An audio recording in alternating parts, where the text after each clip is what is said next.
스위스 신앙고백서 10장 하나님의 예정과 믿는 성도들의 선택에 관하여서 오늘 두 번째 시간을 갖고자 합니다.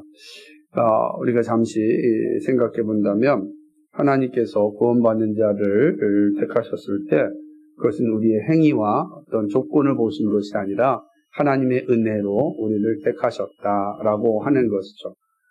조건으로 하나님께서 일하시지 않아요. 외모로 보시지 아니하신 하나님께서 조건을 보고 우리를 택하시지 않았다. 어떤 행위를 통하여 우리를 구원의 자리로 이끄시지 않았다라고 하는 그런 사실입니다. 이런 선택, 이런 하나님의 선택은 이미 창세전에 하나님의 은혜 가운데서 예정되었다. 그러니까 창세전에 구원 협약이라는 삼위 하나님 가운데 있는 구원 협약으로 인하여서 진행되었던 우리의 구원 사역은 이미 우리의 어떤 조건 또 행위를 통해 이루어진 것이 아니라 삼위 하나님의 작정하심으로 이루어 주셨다라고 하는 거죠. 이런 어떤 작정과 이런 섭리는 우연하게 이루어지거나 즉흥적으로 이루어진 것이 아니라 하나님의 분명한 목적을 향하여서 위하여서 또 택하임을 받았다라고 하는 사실을 보게 됩니다. 그러니까 하나님 우리를 택하셔서 하시고자 하는 분명한 목적은 문화적으로는 문화 사명을 완성하기 위함입니다. 하나님께서 이건 우리 창조 경륜이라 이렇게 말하기도 하는데 도시에서 동산에서 도시로의 여정, 하나님이 작정하신 그 문화의 총화를 위하여서 부르셨고 그리고 하나님의 나라를 완성하시기 위하여 우리를 부르셨다라고 하는 사실, 이제 분명한 목적이 존재한다라고 하는 것입니다. 이런 내용들은 우리가 다 반복해서 이제 들으셨기 때문에 이해가 되리라 생각을 하는 것이죠. 그러나 이제 이런 예정이 분명함에도 불구하고 우리에게는 항상 질문이 생기는데 누구는 선택받고 누구는 왜 버림받습니까? 라고 하는 거고 정말 소수만 선택받습니까? 라고 하는 질문이 항상 생길 수밖에 없습니다. 그게 우리의 연약함이고 우리의 유한함이고 우리가 감당할 수 없는 영역이기 때문에 그렇습니다. 그러나 분명한 것은 하나님께서 어떤 사람을 선택하시고 어떤 사람은 유기하셨다라고 하는 사실은 부정할 수 없지만 그 수에 대해서는 우리는 알 수 없다라고 하는 사실입니다. 그러나 하나님의 주권에 속한 것을 사람이 빼앗을 수가 없어요. 하나님의 주권에 따라서 이루어지는 것이기 때문에 그렇습니다. 하늘 법정에서 결정한 것을 사람 법정에서 거부할 수가 없고 또 그를 파기할 수도 없다라고 하는 사실인 것입니다. 그렇기 때문에 왜 나는 선택받았고 저 사람은 선택받지 않았냐라고 항의할 필요도 없습니다. 왜냐하면 합력하여 선을 이루신 하나님께서 가장 좋은 때에 가장 좋은 방법으로 택하셨기 때문에 그렇습니다. 그러니까 우리가 잘 기억하는 게 중요하다라고 하는 것이죠. 이제 이것이 우리가 첫 번째 시간에서 좀 보았던 내용이라면 오늘 이제 이 하나님의 예정과 성도의 선택에 대한 두 번째 시간은 이 내용을 근거로 해서 이제 진행하고자 합니다. 우리가 가장 이제 문제가 있는 영역이 어떤 거냐면, 어떤 사람은 선택받았고, 어떤 사람은 선택받지 않았다라고 하는 생각이 잘못되어지면은, 어떤 오해가 생기게 되냐면, 어떤 사람은 나는 이미 구원받았으니까, 이제는 더 이상 선한 일을 행하거나 안 하거나 상관없이 나는 구원의 자리에 이를 것이다. 라고 이제 생각하는 경우가 있다라고 하는 것입니다. 그러니까 나는 선택받은 자의 자리에 있으니 이제 어떻게 살아도 된다. 라고 하는 이런 의식이 자연스럽게 들어올 수 있어요. 우리 몸이 선택받았으니까. 하지만 그것은 하나님의 뜻에 합당한 것이 아니다. 그런 생각을 갖는 것이 오늘날 우리 시대에는 구원파라고 하는 그런 이단이 한번 구원받았으니 이제 어떻게 살아도 된다라고 하는 그런 가르침은 매우 잘못된 거고 또 구원파가 아니라 할지라도 값싼 구원, 값싼 은혜라고 하는 그런 말이 돌듯이 우리 한번 구원받았으니까 삶은 중요하지 않다라고 생각하는 이 신칭의에 대한 잘못된 오해가 한국교회를 매우 부패하게 만들었다라고 하는 지적을 우리는 겸허하게 받아들여야 됩니다. 그러니까 분명히 잘못된 인식이지만 반면에 그 잘못된 인식이 또 한국교회 안에 이렇게 퍼져 있는 것도 마찬가지다. 그러다 보니까 예수 믿고 난 다음에 오직 자신의 개인 구원에만 관심을 갖고 이웃을 향한 사랑을, 나눔을, 배품을 하는 일은 매우 이렇게 게으르게 하거나 혹은 또 그런 일들 자체를 터부시하는 모습들이 있기 때문에 이런 비판을 받습니다. 한국교회가 가장 많이 비판받았던, 그리고 많은 신앙인들이 비판받았던 지점 가운데 하나가 무엇이냐면 이 값싼 은혜, 값싼 구원의 교리 때문이다 라고는 소리를 종종 듣습니다. 그러나 이거는 잘못된 것이지 본래의 개념이 아니다. 그래서 신앙고백서에서 이 문제를 분명히 바로잡고 있습니다. 그러니까 우리가 신앙고백서만 제대로 배웠다고 한다면 이러한 비판을 받을 수 없습니다. 그리고 받는 일에 앞장설 수도 없는 것입니다. 오늘 19페이지 메뉴에 보면 이렇게 됩니다. 이 일에 있어서 정죄받아 마땅한 일 하면서 신앙고백서가 이렇게 가르치고 있는 걸 보게 됩니다. 같이 한번 읽을까요? 시작. 그러므로 우리는 소수의 사람들만이 택함을 받았고 나는 이 소수에 포함되었기 때문에 나는 생을 마음대로 즐기겠다라고 불경건하게 말하는 이들의 말을 인정하지 않으며 또 다른 이들이 다음과 같이 말할 때도 우리는 그것을 인정하지 않는다. 즉 만약 내가 하나님에 의하여 예정되었고 선택되었다면 나를 구원에서 떠나게 할 것은 이 세상에 아무것도 없다. 구원은 예정과 선택에 의하여 확보되었으니 나는 아무 짓이나 해도 좋다. 다른 한편 만약 내가 버림받은 자의 수에 포함된다면 하나님의 불변한 작정 때문에 나의 신앙이나 회개는 아무 소용이 없다. 이렇게 생각할 수 있는 거죠. 나는 만약에 내가 구원받았다고 한다면 나는 어떤 일을 해도 상관이 없다 라고 하는 것이고, 만약 내가 버림받았다고 한다면 내가 뭐로 회개한다고 해서 무슨 의미가 있겠느냐, 아무렇게나 살아도 상관없지 않느냐 라고 하는 것입니다. 그러니까 이런 생각은 하나님의 선택과 예정에 대한 오해에서 나타나는 그 결과다. 그러니까 이런 생각 가진 사람들이 일종의 구원파적인 신앙이고 값싼 은혜를 이야기하는 사람들의 모습 속에서 나타납니다. 반면에 매우 이제 염세주의적인 신앙을 가진 사람들, 그래서 회의주의적이나 이런 사람들의 모습에서 나타나는, 어차피 나 구원받지 못했는데 뭐하러 회개해? 그냥 이렇게 생각하는 사람들도 있다라고 하는 거죠. 이것은 하나님의 작정, 예정에 대한 바른 이해를 갖지 못해서 나타나는 것이다라고 하는 것이죠.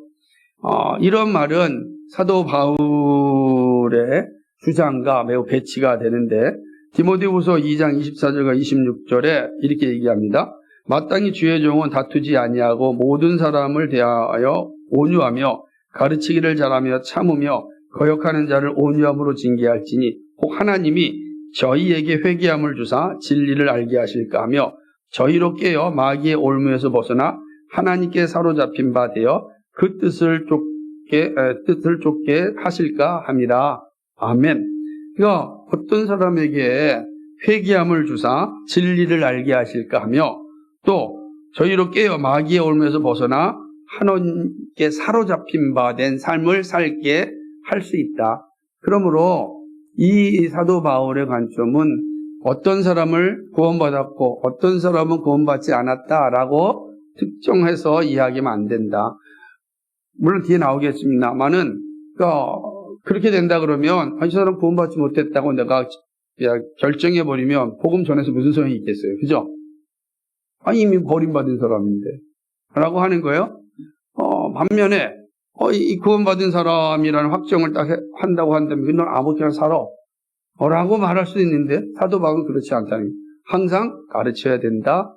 진리를 전해야 된다. 그래서 그가 회개하여 하나님의 길을 따를 수 있게 해야 된다. 복음은 누구에게나 다 증거되어야 된다.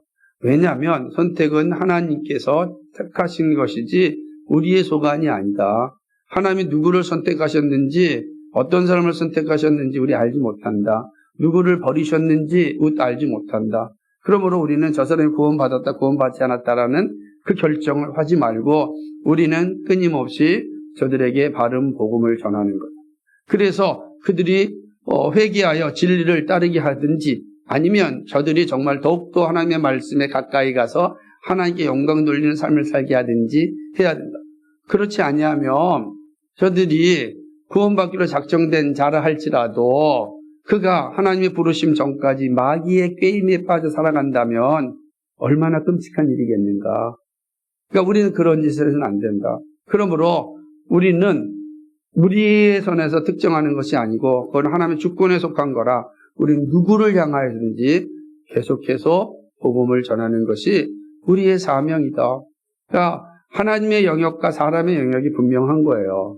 근데 이거를 마치 하나님의 영역을 사람이 침범하여서 결정해버리면 큰 오류가 생기는 거죠. 우리는 유한하기 때문에 우리는 그 사람의 삶을 모릅니다. 그러나 하나님 하루가 1000년 같고 1000년이 하루 같으니까 우리를 다 아신단 말이에요. 그래서 우리는 하나님께 맡기고 우리는 우리의 일을 하는 것이 합당하다. 그러니까 나는 구원파적인 생각이라든지 혹은 염세주의적인 생각에서 우리는 벗어나야 된다. 그거는 성경이 가르치는 신앙이 아니다라고 하는 것이죠. 그래서 구원의 선택으로 말미암는다고 해서 훈계나 공고가 불필요하고 헛된 것은 또 아니다라는 것을 명확한 겁니다. 그러니까 우리가 구원받았으니까 더 이상 이제는 훈계도 공고도 필요 없다. 그건 아니다.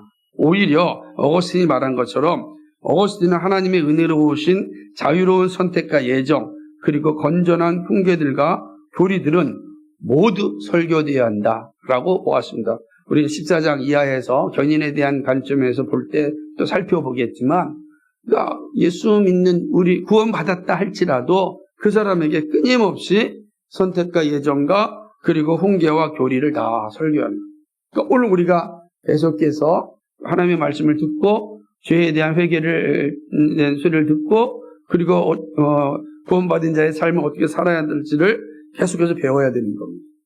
그게 되게 중요한 거예요. 근데 그러지 아니하면 우리의 신앙이 매우 염세주의적이나 혹은 구원파적인 신앙으로 빠져서 하나님이 주신 그 삶을 아름답게 살지 못한다 라고 하는 것입니다.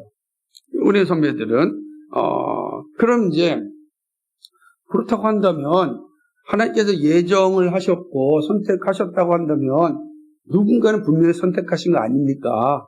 그건 불변하는 사실이지 않습니까? 그렇다고 한다면 하나님께서 선택하셨다. 그리고 그럼 선택에 대한 확신을 가지고 살아야 된다라고 말씀하셨을 때 그 확신에 대해서, 선택에 대한 확신에 대해서 우리가 어떻게 알 수 있겠는가? 그러니까 계속해서 나는 선택받았나, 선택받지 않았나라고 불안함에 살면 또 안 되는 거거든요. 왜 그러냐면 분명히 믿음으로 말미암아, 은혜로 말미암아 믿음으로 구원받았으니까 우리는 구원받음으로, 의롭게 됨으로 구원받은 거예요. 이게 흔들리지 않는 사실입니다. 만약의 경우에 우리의 구원이 흔들린다고 생각해 보십시오. 그걸 갖다가 유보적 칭의라 그래요. 칭의가 마지막 날까지 유보된다. 그럼 내가 예수 믿었는데도 내 구원은 마지막 날 가야 확인할 수 있다라고 생각해 보십시오. 그 되게 불안한 삶을 살겠죠? 그러면 칭의가 유보된 상태에서 그때 마지막 날에 그 칭의가 옳으냐 그르냐는 내가 살아왔던 삶의 궤적을 통해서 드러난다. 이것이 값싼 은혜를 이야기하는 사람들이 실수하는 영역이에요. 그러니까 한국교회가 너무 값싼 은혜 속에 산다. 은혜를 너무 값싸게 여겼다. 그러니까 삶을 중요하지 않고 내가 구원받았다는 것만 강조됐다. 그러니까 의롭게 됐다는 것만 강조됐지 어떻게 산다라는 것에는 강조하지 않았다.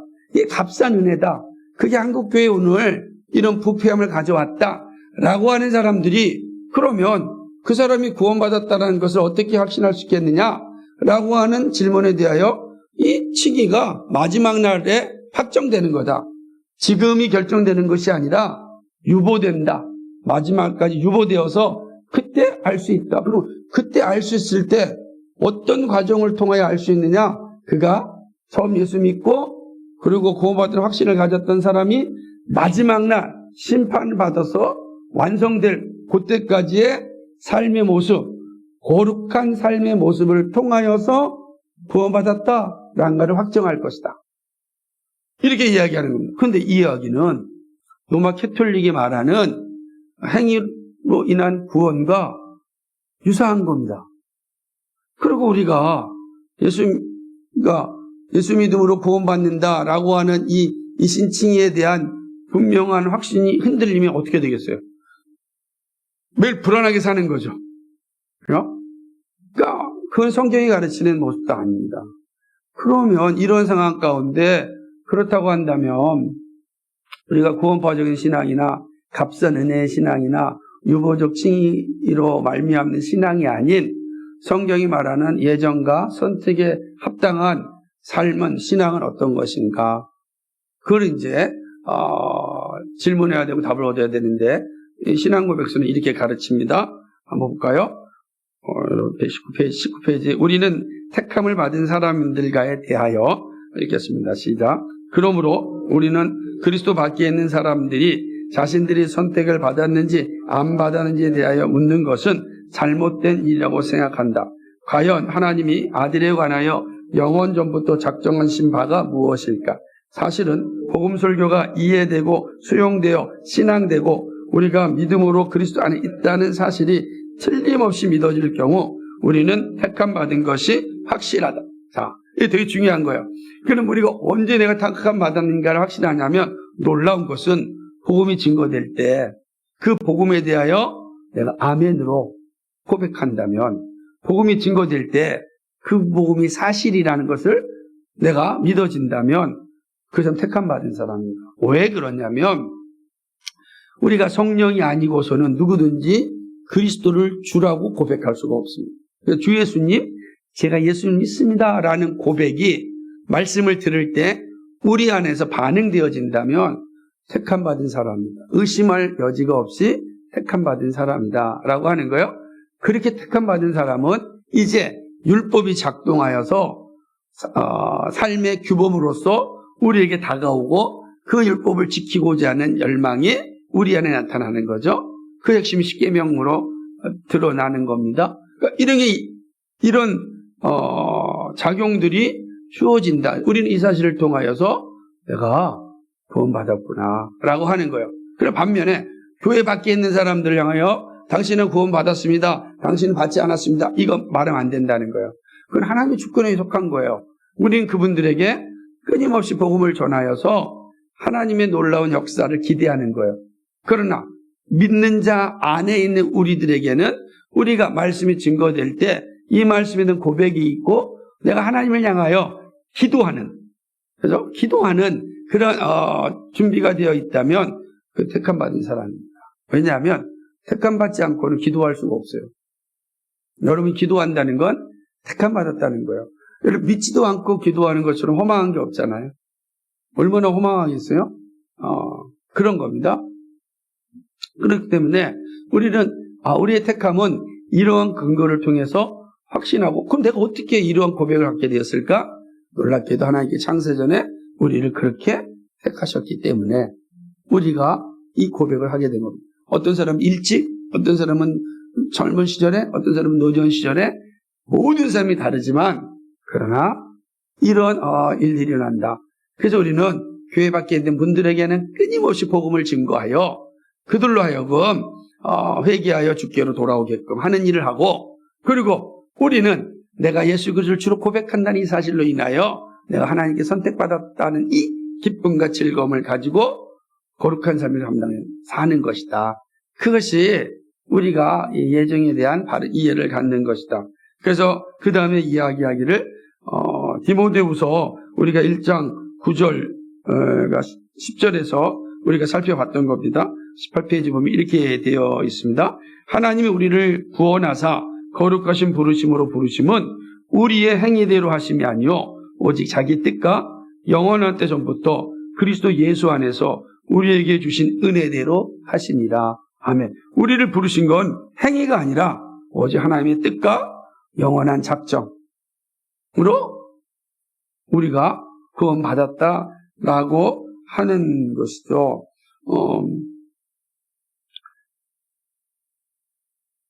사도 바울이 그래서 보여준 바 하나님 아버지께서는 그의 예정의 영원하신 목적을 그리스도 안에서 우리에게 계시해 주셨습니다.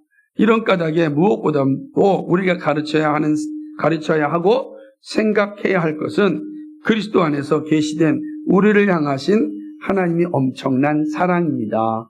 내가 이런 고백을 할 수 있었던 건 바로 하나님의 크신 사랑이 우리에게 임하였기 때문에 그렇다. 그 사랑 얼마나 감사합니까? 나 같은 죄인을 사랑하시고 살려주신 사랑을 우리는 매일 고백하는 것이죠. 그 다음 읽어볼까요? 시작. 우리는 주님 자신이 복음서에서 매일 우리에게 무엇을 설교하고 계신가를 알아야 한다. 되게 중요합니다. 주님께서는 오늘 수고하고 무거운 짐진 자들아 다 내게로 오라 내가 너희를 쉬게 하리라. 하나님이 세상을 이처럼 사랑하사 독생자를 주셨으니 이는 저를 믿는 자마다 멸망치 않고 영생을 얻게 하려 하심이니라. 마태복음 18장 14절 이와 같이 이 소자 중에 하나라도 이루어지는 것은 하늘에 계신 너희 아버지의 뜻이 아니니라. 설교하고 계신. 그러니까 예수님이 설교하신 거 마태복음 11장 18절 야 수고하고 무거운 짐진 자라 다 내게로 오라 내가 너를 쉬게 할 것이다. 내게로 오라. 하나님의 세상을 이처럼 사랑하사 독생자를 주셨으니 누구든지 이를 믿는 자는 멸망치 않고 영생을 얻는다 라고 이야기하는 겁니다. 내 마음은 이 소자 중, 이 어린아이 중, 이 작은 자 중 단 한 사람도 잃어버리는 것이 내 뜻이 아니다 라고 이야기합니다. 그러니까 예수님이 하신 설교를 잘 기억해야죠. 예수님도 이렇게 설교하셨는데 우리가 너는 아니야 라고 말할 수 있는 근거가 어디 있습니까? 없는 거예요. 그러니까 우리 스스로가 다 그 결정하면 안 되는 거예요. 우리는 예수님이 하셨던 것처럼 계속해서 우리는 이 설교를 해야 됩니다. 보십시오. 라고 하는 것입니다. 그러므로 그 다음 재밌는 고백인데 읽겠습니다. 시작. 그러므로 우리는 그리스도를 우리의 안경이 되게 하자. 우리는 이 그리스도를 통하여 우리의 예정을 명상하자. 만약에 우리들이 그리스도와 사귐을 가지며 삶 신앙 안에서 그분이 나의 것이요 내가 그분의 것이 된다면 이는 우리의 이름이 생명책에 기록되었다고는 분명하고도 확실한 증거이다. 아멘. 그런 거예요. 그러니까 내가 그리스도와 사귐을 가지고 신앙 안에서 그분은 나의 것이요 나는 그분의 것이다 라고 한다면 내 이름이 하늘의 생명책에 기록되어져 있다. 우리의 이름이 생명책에 기록되어져 있어요. 왜냐하면 이 고백이 그 기록을 보증하는 겁니다. 우리가 할 일이다라고 하는 거죠. 그래서 우리는 항상 그리스도를 우리 안경이 되어야 됩니다. 그리스도를 통하여 세상을 보는 훈련을 해야 돼요.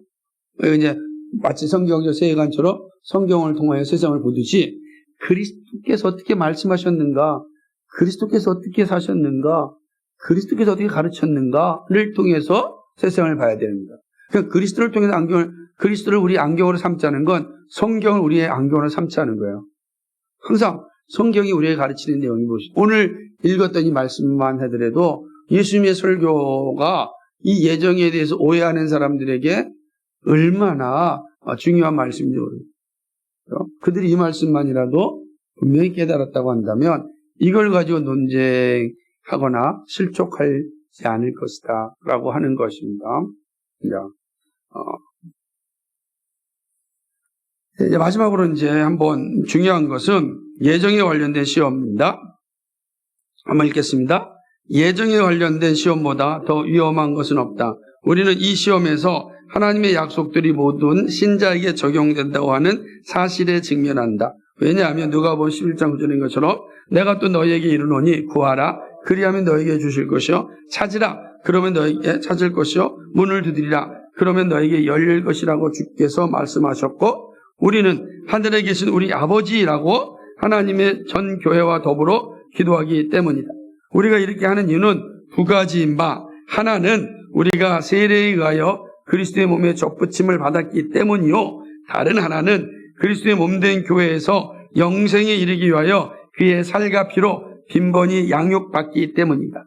이것에 의하여 강건케 된 우리는 바울의 명령대로 두려움과 떨림으로 우리의 구원을 위하여 힘쓰도록 명령을 받았다라고 하는 겁니다. 그러니까 우리는 끊임없이 이 예정에 대하여서 들어야 되고 또 배워야 되고 또 알아야 되는 겁니다.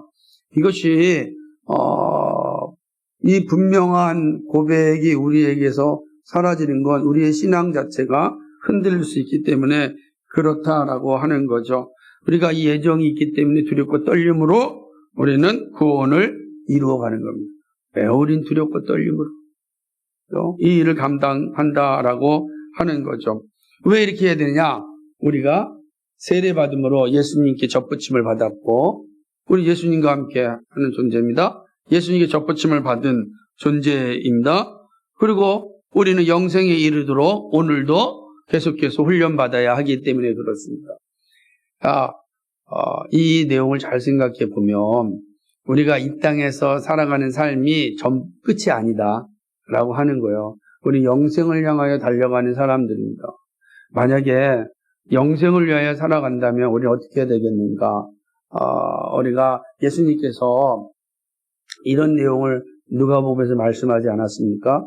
만약에 어떤 왕이 다른 나라와 전쟁을 하려고 한다면 전쟁할 나라가 정말로 우리가 감당할 수 있는지 잘 살펴보고 준비하고 계획을 짜지 않겠느냐. 그래서 만약에 우리보다도 강하다 그러면 전쟁하기 전에 미리 화친을 정할 것이고 그런데 우리가 일만하다 그러면 우리가 가서 전쟁을 하지 않을 것이냐. 이거 누구나가 가지고 있는 것 아니냐. 똑같이 얘기하면서 건물을 짓는 사람이 건물을 지을 때 설계도를 가지고 필요한 재료가 무엇인지 다 준비하지 않겠느냐. 그러지 않고 집 짓는 사람이 어디 있겠느냐. 이렇든 집을 짓든 혹은 전쟁을 하든 다 준비하듯이 영생을 확신하고 살아갈 우리들이 영생을 위하여 준비하는 것이 합당하지 않느냐. 그러니까 구원받은 우리들은 이 땅에서 영원한 삶을 준비하는 사람들이에요. 영원한 삶이 있다라고 확신한다면 영원한 삶을 위하여 우리는 준비하는 겁니다. 그 준비 중에 하나가 내가 하나님께 택함받았다라는 훈련입니다. 그렇지 않고서 우리가 어떻게 영원한 삶을 살겠습니까? 그럼 다 보이는 이 세계로 끝나고 마는 거죠.